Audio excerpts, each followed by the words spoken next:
கர்த்தாவே, வேதனை உண்டாக்கும் வழி என்னிடத்தில் உண்டோ என்று பார்த்து நித்திய வழியிலே என்னை நடத்தும். கர்த்தருக்குள் பிரியமானவர்களே, உங்கள் அனைவருக்கும் இனிய காலை வணக்கங்கள். இன்றைய வேத வசன தியானத்திற்கென்று நாம் தெரிந்தெடுத்திருக்கும் வேத பாகமானது 1 சாமுவேல் 1ஆம் அதிகாரம் 13ஆம் வசனம். அன்னாள் தன் இருதயத்திலே பேசினாள், அவளுடைய உதடுகள் மாத்திரம் அசைந்தது, அவள் சத்தமோ கேட்கப்படவில்லை. ஆகையால் அவள் வெறித்திருக்கிறாள் என்று ஏலி நினைத்து. பிரியமானவர்களே, இன்றைய வேத தியானத்தின் தலைப்பு கர்த்தருக்கு முன்பாக எப்படி இருக்கிறோம் என்பதே. அன்னாள் என்பவள் தான் மலடியாக இருந்ததினால் அநேகருடைய பரியாச வார்த்தைகளை கேட்டு மிகவும் வேதனை உற்றவளாக இருந்தபோது அவளுடைய கணவனான எல்கானா என்பவன் அவளை ஆறுதல் படுத்தினான். ஆனாலும் அன்னாளின் மனவேதனை குறையவே இல்லை. சீலோவா என்ற இடத்தில் இருந்த கர்த்தருடைய சந்நிதியில் மனம் கசந்து மிகவும் அழுது கர்த்தரை நோக்கி விண்ணப்பம் பண்ணினாள்.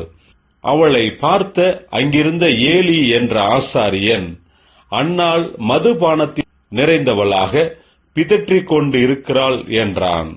அதற்கு அன்னாள் பிரதியுத்தரமாக, அப்படியல்ல என் ஆண்டவனே, நான் மன கிளேசமுள்ள ஸ்திரீ, நான் திராட்சரசமாகிலும் மதுவாகிலும் குடிக்கவில்லை, நான் கர்த்தருடைய சந்நிதியில் என் இருதயத்தை ஊற்றிவிட்டேன் என்றாள்.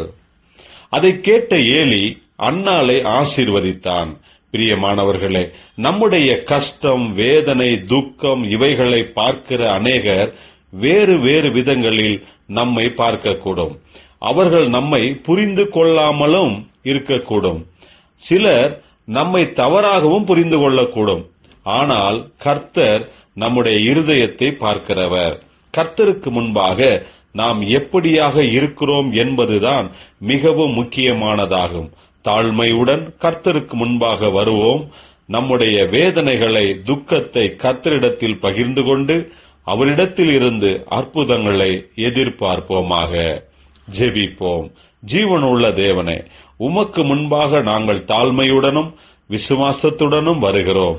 நீரே எங்களை உம்முடைய கிருபையினால் ஆசீர்வதித்து உயர்த்துவீராக.